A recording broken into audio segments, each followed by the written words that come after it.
All right, well, a top lawmaker now saying messages from the Trump transition team were indeed intercepted by U.S. intelligence. I recently confirmed that on numerous occasions, the intelligence community incidentally collected information about U.S. citizens involved in the Trump transition.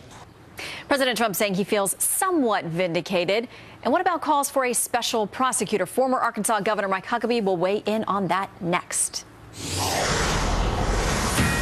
And a Fox News alert on the fight against ISIS in Iraq.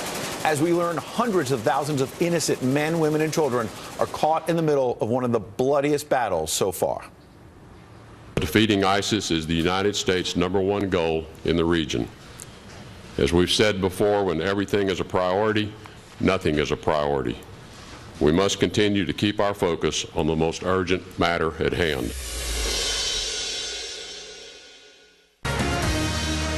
What I've read seems to me to be some level of surveillance activity, perhaps legal, but I don't know that it's right, and I don't know that the American people would be comfortable with what I've read. Do you feel vindicated by Chairman Nunes? I somewhat do. I must tell you, I somewhat do. I very much appreciated the fact that they found what they found, but I somewhat do. The chairman of the House Intel Committee, Devin Nunes, confirming that some communications of Trump advisors were in fact collected during the 2016 election, though he says it was, quote, incidental collection. Let's bring in former governor of Arkansas, Mike Huckabee, also a Fox News contributor. Good morning, Governor. I wonder, when the president says, I feel somewhat vindicated, why is he hesitating? Is this full vindication that there was some sort of communication swept up and there was surveillance? Well, Ed, let me put it this way. It's not a full vindication yet, but it is a form of vindication because it does clearly show even what the New York Times have reported, and that is that there was surveillance in Trump Tower of Trump associates and perhaps the president-elect himself or maybe the candidate himself. We simply don't know. But it's apparent that there was surveillance going on. That's how they found out what Mike Flynn was up to.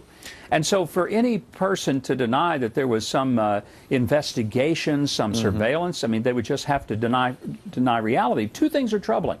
First, the fact that people, I think their Fourth Amendment rights were being violated by some of this surveillance. These are private citizens of America.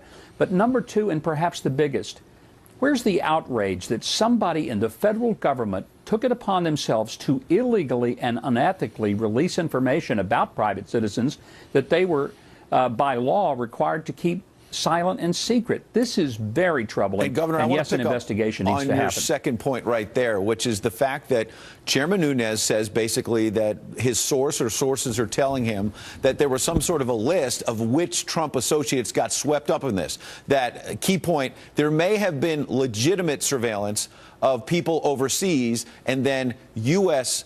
citizens here, like General Flynn, could have gotten swept up in that. But more importantly, there was a list somewhere that Obama administration officials saw, and instead of having the names masked as it's supposed to be, the names in some cases were right out there and then circulated, allegedly, by Obama officials. This sounds completely wrong and unethical. Let's go a step further. It's criminal. It's criminal, Ed. You can't do that. You cannot potentially take information that is secret by law and disseminate it and leak it and give it and unmask it. And in some cases, what the chairman said was that even some things that were masked were so clearly identifiable that a 5-year-old putting a puzzle together could have figured out who they were talking about. So that, to me, is the more troubling part of this than anything else. And it's got to be brought to ground and investigated. But, Ed, I don't think a congressional investigation will work because it's going to be partisan. Both sides will accuse the other of not being fair. It's going to require an independent type of investigation because long gone are the days of the Sam Irwins and the Howard Bakers of the world who on a bipartisan basis could look for truth. Governor, newsworthy that you as a Republican are now saying there should be an independent probe of this whole Russia situation, the surveillance. But how do you get politics out of it? Who's appointed to do this? No matter who's picked, it seems like the Democrats are going to score their points, Republicans are going to score their points, and there's going to be a lot more heat and not a lot of light. And that's a real problem because people like James Comey, I think, have compromised what would have been much more confidence in some of our federal agencies and the people who work there. I think you're going to have to find some people who are, and this is going to be hard to find, people who are above reproach. And it may be the longest search in American history to find them. They're going to have to go beyond Washington to find that, Governor. Well, it may be easier to find Jimmy Hoffa than it will be to find these people who can do this. All right, Governor, appreciate you joining us this morning. Thanks. ISIS now calling the London attacker a soldier in their terror army.